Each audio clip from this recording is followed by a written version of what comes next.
Good afternoon, everybody, and welcome back to the Saints Insider Podcast.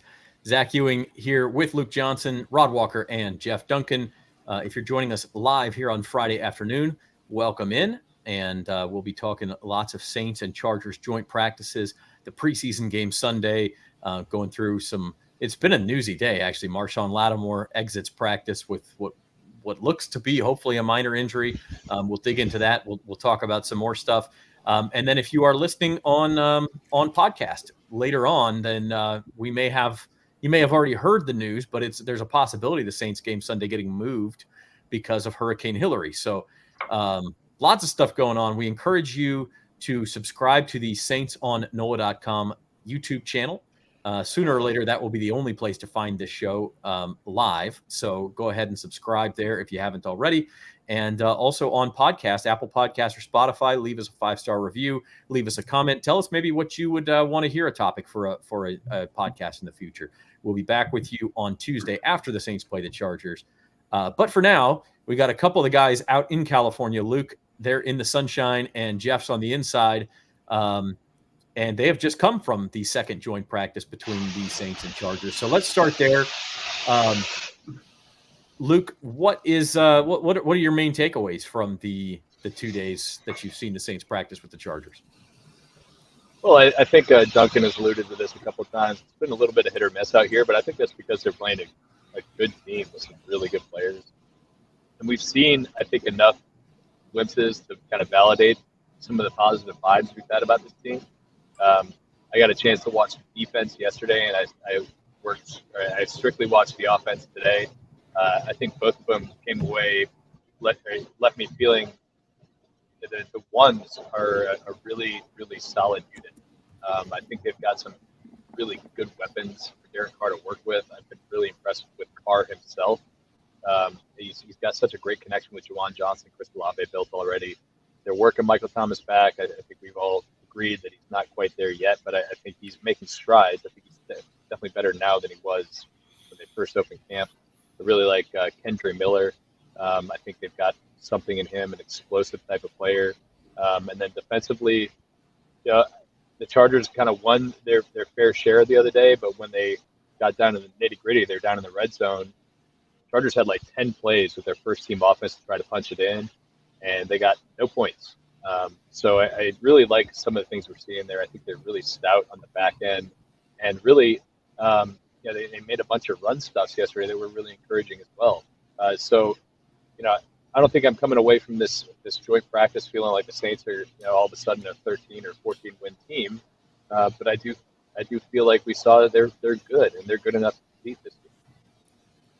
Yeah, it's interesting, Dunk, because you see, you'll see one reporter tweet something out about how great a player looked, and then you'll see another reporter literally 5 minutes later or less tweet out something that doesn't make the Saints look so good, or a Chargers reporter tweeting out how good the Chargers are doing. And it just goes to show you what a mixed bag it can be, especially when you get ones on ones. I mean, look, no team in the NFL is unbeatable and is going to look good all the time, and so we've seen some good and some bad. Yeah, great point, Zach. And I think, there's so much going on. You've got action simultaneously taking place on both fields. And so it's impossible to see everything that's taking place. The coaches themselves, Dennis Allen today said he was with the defense all day. He didn't even have a chance to watch the Saints offense. He'll go back and watch the film before he can make an evaluation. So we're all in the same boat. And really it depends on what you're watching at the given time. I was trying to watch Trevor Penning in the offensive line and protection today, so I missed a ton of things downfield.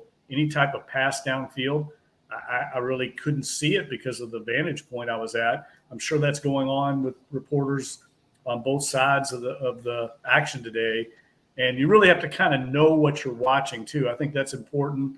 When you're watching these one-on-one passing drills, Rod can tell you this. I mean, they do them in Saints practice.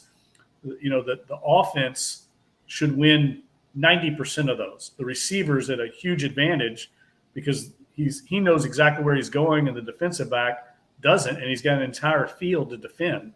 So that's why we saw great cornerbacks yesterday, like Marshon Lattimore and Derwin James, struggling in coverage because they're at a disadvantage in those situations.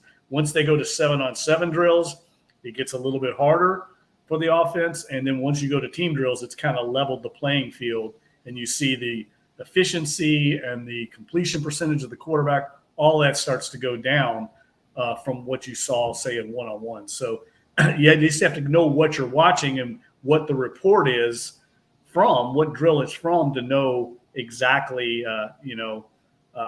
how much to gauge from that report.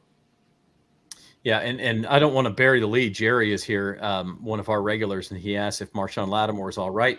Lattimore did exit drills in practice. I guess he, correct me if I'm wrong, guys, but he did some 7-on-7, but then left, had his leg wrapped for a brief time, and obviously a major concern for the Saints. But Dennis Allen says it's just a precaution, that they don't think it's serious.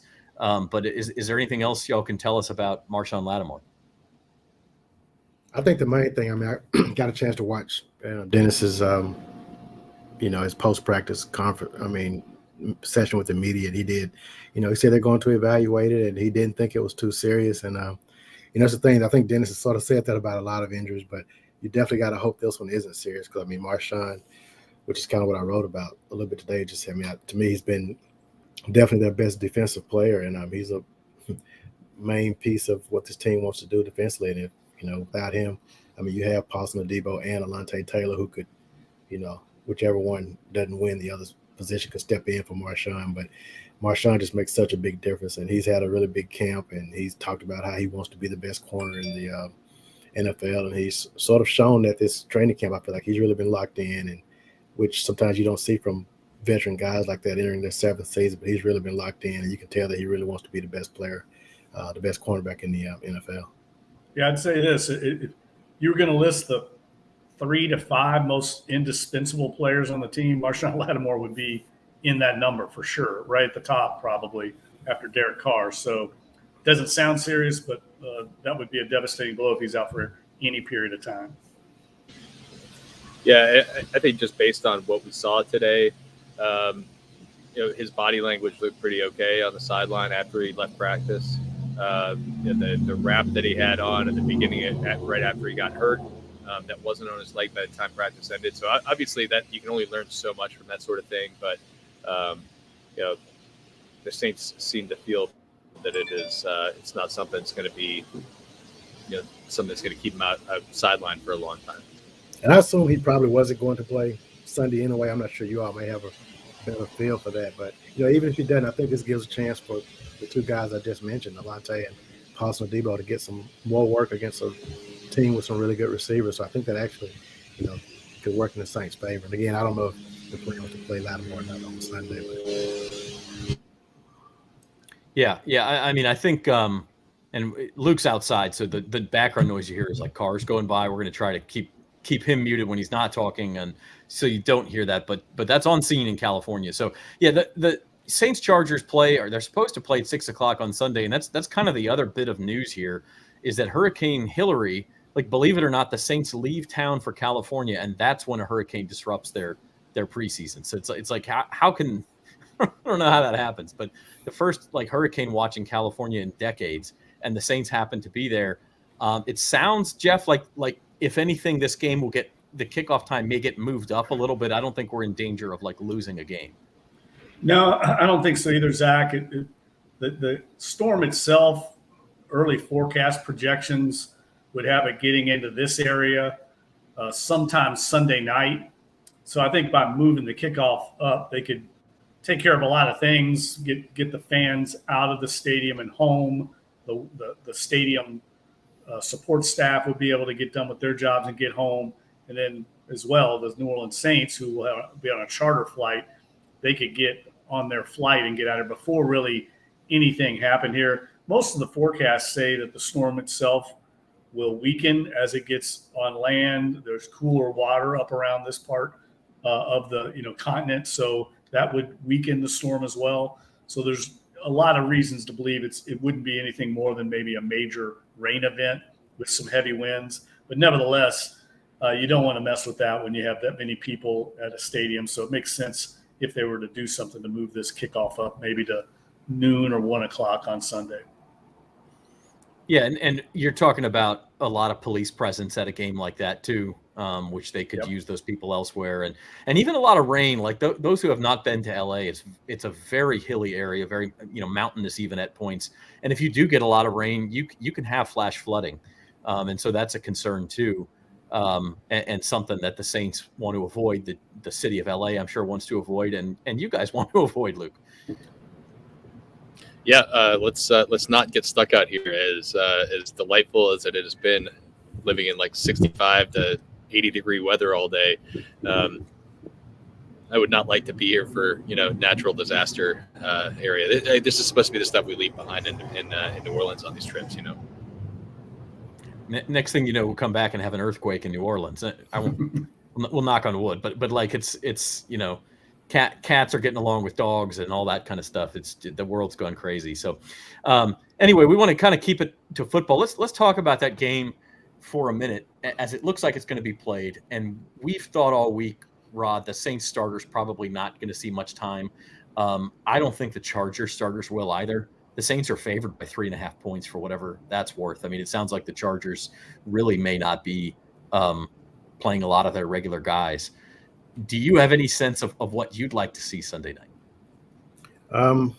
Again, I think I may have said this last week. I think Trevor Penning's the guy that whenever Derek Carr is not playing, Trevor Penning is who I'm watching. So, again, just want to see how he matches up with some of those guys. And, I mean, he may not be going up against Khalil Mack or Bosa because, maybe they won't play. But I still just want to watch his progression, and I want to watch these Saints cornerbacks, especially if Marshon doesn't play, which I don't think he will, and just kind of want to see them get some more work. But I don't think we'll learn as much about the Saints this Sunday as we did last Sunday, just because I don't expect to see a lot of those guys playing. But I do think we'll learn something about those guys at the end of the roster that are trying to make these spots. And I mean, those are the guys you really want to see. You want to see if guys like A.T. Perry can, stack another good game together like he did last Sunday. And Keith Kirkwood, he had a touchdown. You want to see what he can do.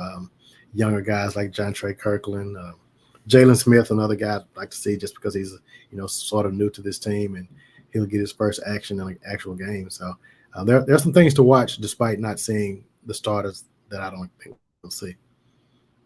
Yeah, we just got a tour of the rental house out there in LA, Luke trying to find a good place with some good audio. So, hopefully that improves. But Luke, Jeff, do you guys have any sense of, Trevor Penning is one starter you'd think may play.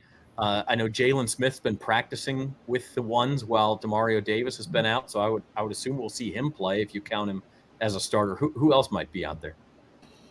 Well, look, I think those two guys are two ones to watch for sure. I imagine they want to get Jalen Smith a few reps for sure with the defense, kind of get him comfortable with the defensive system. And there's no doubt Trevor Penning's going to get reps. I mean, that's basically what they're doing with Trevor Penning right now, is giving him a crash course in left tackle play in the NFL. They need to get as many reps in him as they can. I'm writing my column, a little sneak preview of my column today about his performance here the last 2 days, and he's actually held up pretty well. He's had some plays where he's been beaten. He's going against elite pass rushers and Khalil Mack and Joey Bosa. He's lost his share of battles, but he's also won his share. So I think that's encouraging what we've seen from him. You can see the talent with Trevor Penning, but there's going to be some growing pains. There's no doubt about it. And at that left tackle position, such a critical spot, guarding the blind side for Derek Carr. They need him to mature and to kind of come into his own as quickly as possible. That's why I think for sure we're going to see him a certain amount of reps for sure on Sunday. Luke, anybody else you anticipate seeing? Well, I think the guy I'm really actually most excited about seeing isn't really a starter. I think Kendre Miller's had a couple of really nice practices out here. And obviously he's a guy we were a little bit concerned about this time, just a few days ago. After he injured his knee in the preseason opener, we weren't really sure what we would see out of him.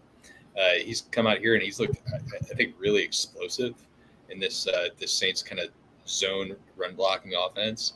And I think he's going to have an opportunity this week to play a lot. I would imagine either Jamal Williams or Alvin Kamara is not going to suit up on Sunday against the Chargers, maybe even both of them.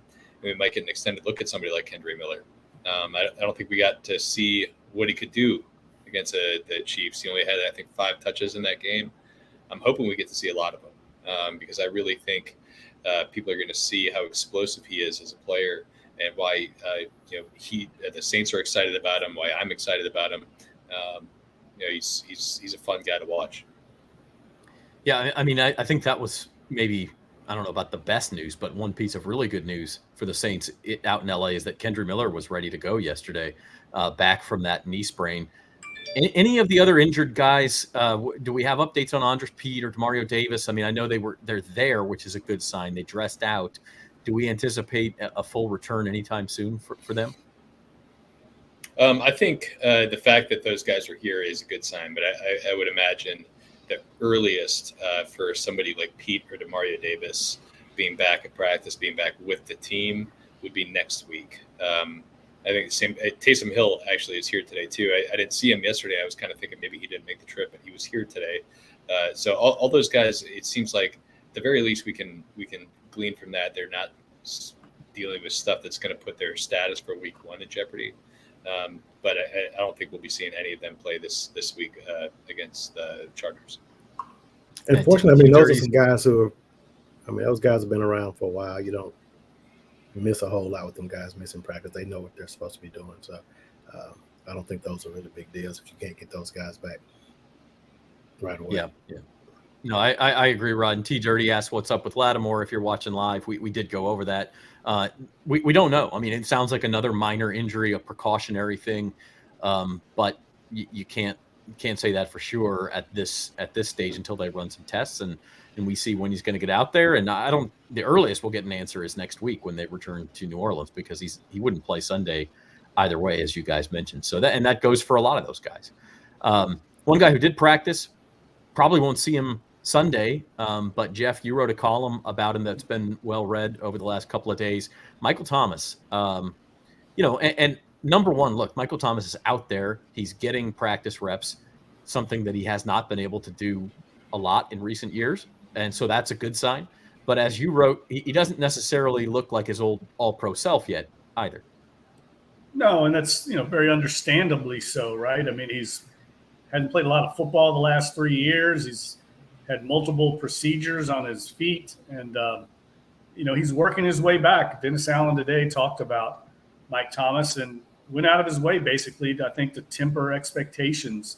I think the words he used was he's a work in progress.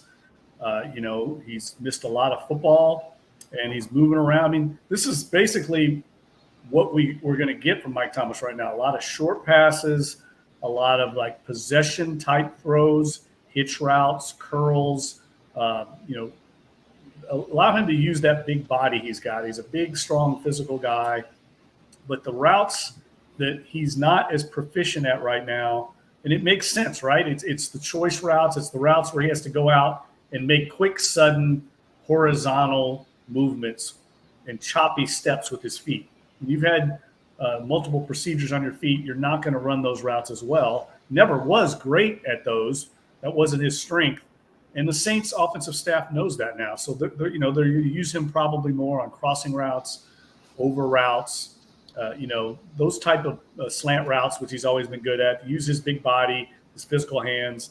But it's a work in progress. And anybody that has been out here long and seen him practice will tell you that. And we've now heard from Marshon Lattimore to Bradley Roby to Dennis Allen to Mike Thomas himself say, he's not there yet, and he's working his way back. But I do think he is getting better. There's no doubt about it. But he didn't catch a lot of balls today. I think he caught the first pass in team drills today from Derek Carr, and then really didn't have much action after that. So I would say the last 2 days, he really when they gone to team drills, hasn't had a lot of work, hasn't had a lot of action. The ball's gone somewhere else just because the play design or someone else broke open for Mike Thomas. So I think it's still way too early to say where he's going to end up for this team, what kind of role he's going to have.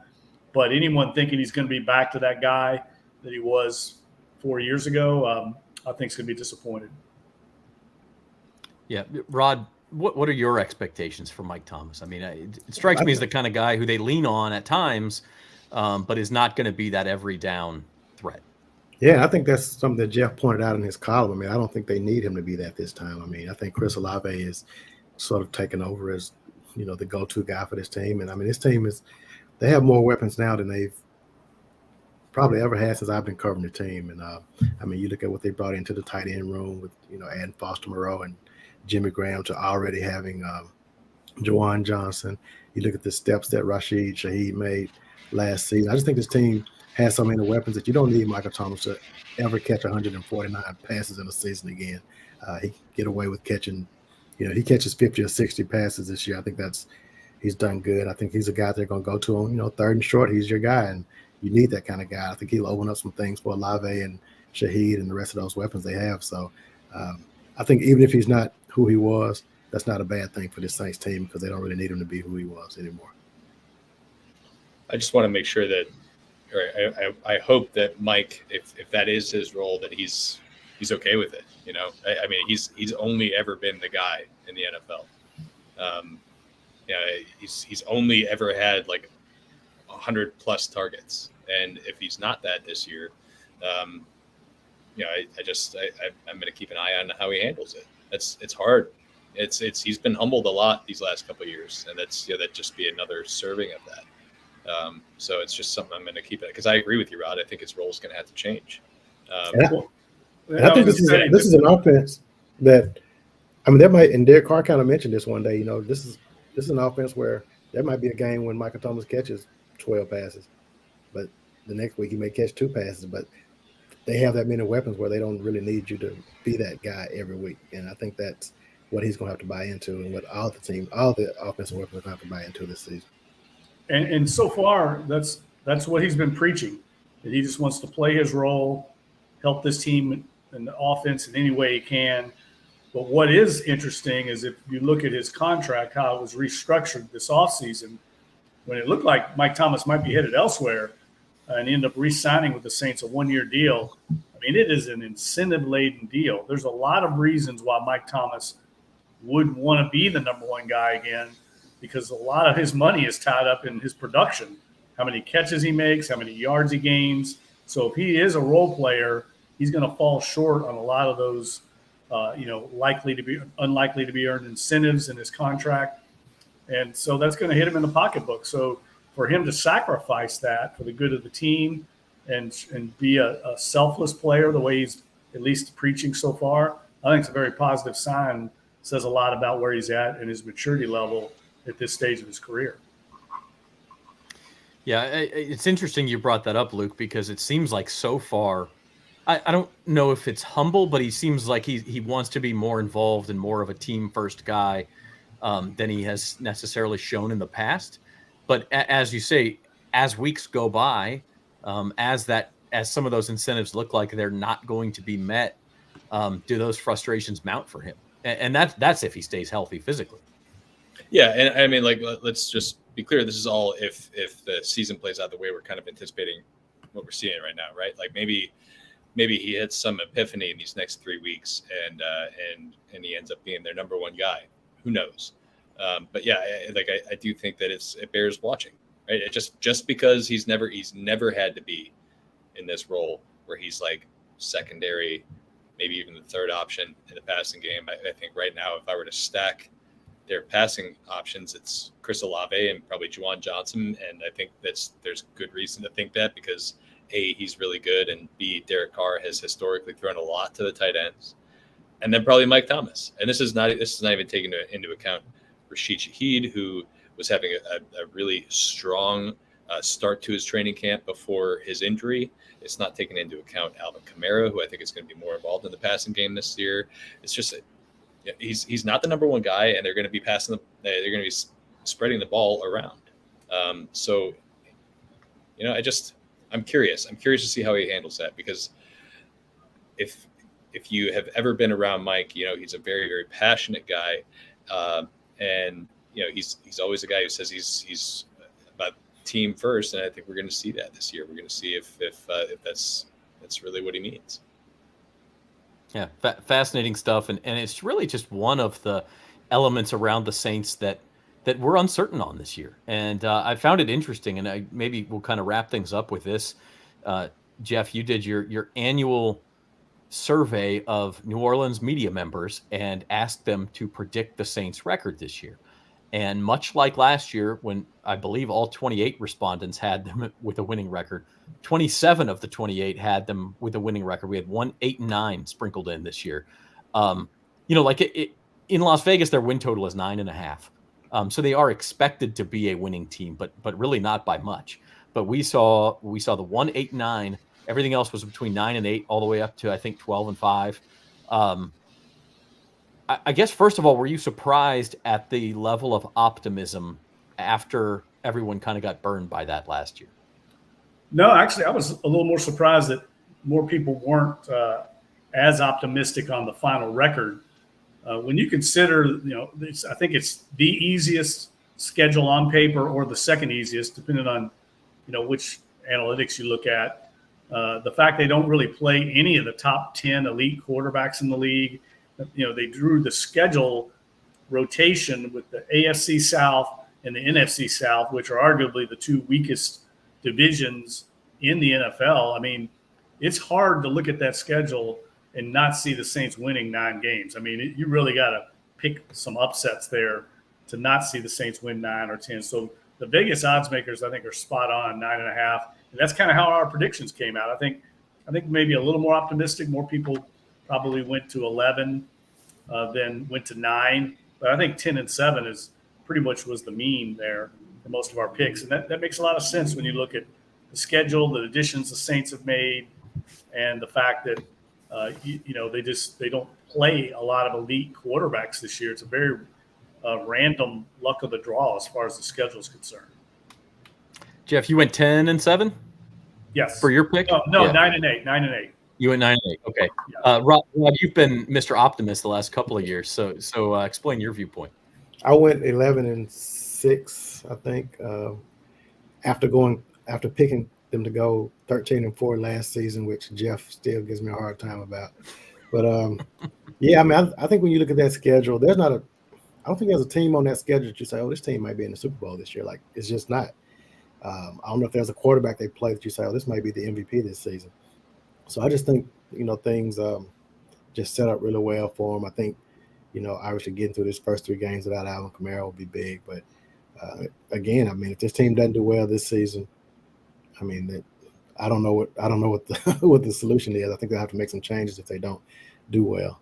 And I want to give a shout out to Ed Daniels, who was the one who picked them to go 8 and 9 this season from WGNO. Luke, I think you were 11 and 6 as well, right? Yeah, I picked 11 and 6, and I think that is what I think this team can be this year. But if they deal with injuries the way they have the last 2 years, I think it has a chance to go really bad. They're not as deep on this team as they have been. Like these last 2 teams, I mean, there's a reason for optimism. They had a lot of good players on those teams. And yes, every team goes through injuries, but you can look through the data. The Saints were at some of the worst injury luck just in terms of the quality of players they were losing for the amount of games they were losing them. And they still were right in the mix in December both of those years. So I think that tells you that they were good enough to weather a lot of that stuff to even be in the conversation. And then you add a quarterback to that mix, it gives you a little bit of optimism. And I think we've seen throughout camp that Derek Carr brings something different to this team that they just haven't had. So I think there's reason to be optimistic about them. And I think they should be the favorites in the NFC South. But if for whatever reason they have to deal with losing Marshon Lattimore for 10 games to some freak injury again, and if Derek Carr goes down, and if they have 8 or 9 different offensive line combinations like they had the last couple of years, I think this could go really poorly for him. I hope not. Dr. Doom over there. Like I was telling Jeff the other day, it's like I really this is 3 straight years where I thought they were going to be decent, and the last 2 years I haven't been able to see if I was right.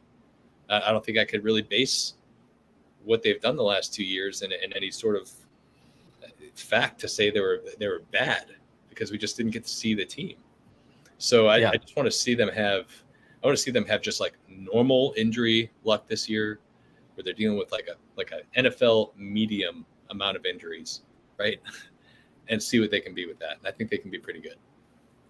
I mean, and I really think, I'm glad you said that, because if you fast forward and have Zach from February come back and tell me the Saints went 6-11, I wouldn't be shocked, because I think there's a path if there are injuries and there are depth concerns. And look, Dennis Allen's never won more than 7 games as a head coach. Like, I wouldn't be stunned if it was 6-11, but I also wouldn't be stunned if February Zach came back and said they went 13-4 and got a bye.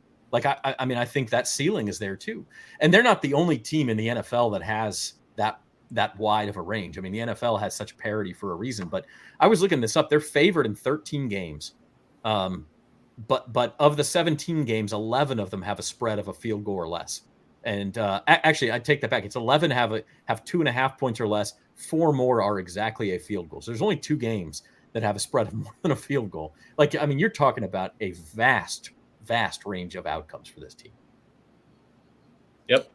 And I think you also just look, everybody keeps talking about the NFC South being a terrible division, because that's what it was last year. And then the champion of the division for the last 2 years looks like it's going to be one of the worst teams in football this year, right? The Buccaneers look awful. But I think there's a chance that the Saints are good.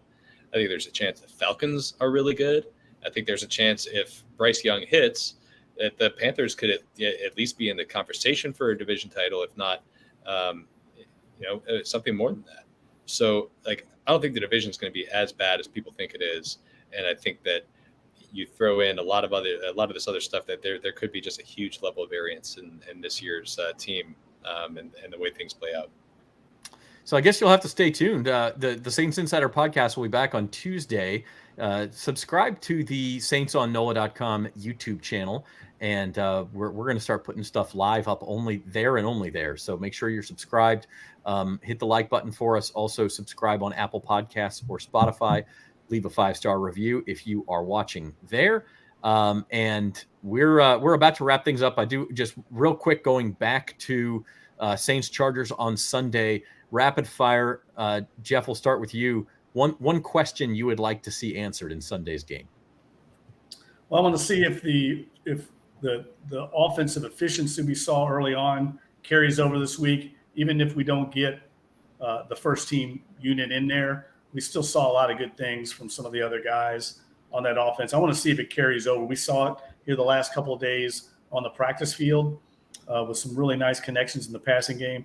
I want to see if that passing game continues to cook, whether it's Derek Carr or Jameis Winston or Jay Kaner. Rod, how about you? One question you'd like to see answered in Sunday's preseason game? I think I'm just going to go with Jalen Smith and just, is he able to step in and be what the Saints thought he could be when they, made the decision to sign him and add some depth to that linebacker room, which to me is still probably my biggest concern, going forward. So, I'll be definitely watching Jalen Smith and want to see what he can do for this defense. It's always hard to be last on these things because the other two take your ideas, Luke. But what have you got for us? No, they left me the one I was hoping they would leave me. I want to see Trevor Penning. I want to see if he could stack 2 good performances together. These reps are crucial for him because he missed all of last season, essentially. I mean, he played in 6 games, but only started one of them, was just kind of a swing offensive lineman for the other 5. So, look, I think he played really, really well against the Chiefs. I think he's held his own against 2 really good bookends in Joey Bosa and Khalil Mack out here. If he can stack another strong preseason game together, I think I'll feel pretty good about what this offensive line could be this season. Awesome. You also mentioned Kendry Miller. It'll be fun to watch him. And I'll throw out one. I want to see the tight end rotation. I mean, you're writing about the tight ends this weekend, Luke, and Juwan Johnson, the starter, probably not going to play on Sunday, but they got to play somebody. So does Jimmy Graham get a lot of time? Does Lucas Kroll take time? He's just come back from injury. Taysom Hill, and just how that rotation works out.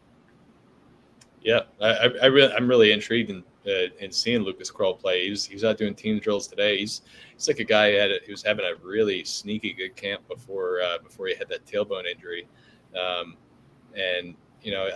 I mean, it's hard to see a spot for him on the roster. Foster Moreau, right, we need to make. too. Yeah. Yeah, I mean, he's got 4 guys ahead of him at tight end, but he's a guy who the Saints would love to keep on the practice squad. I just don't know if they're going to be able to if he goes in and plays in the preseason like he has in training camp. All right, so Saints Chargers Sunday night. Check out NOLA.com for all the coverage. Check out the Saints on NOLA.com YouTube channel. Luke and Jeff are posting a post-practice video there as well with a few more takeaways specifically from today's practice. And we will be back with you on this feed on Tuesday, the 22nd. We'll talk Saints Chargers. We will look ahead to some Saints Texans joint practices, maybe have some injury updates and all that kind of stuff. So keep it locked to NOLA.com. Thanks for watching. Thanks for listening. And for Jeff Duncan, Rod Walker, and Luke Johnson, I'm Zach Ewing. We'll see you next time.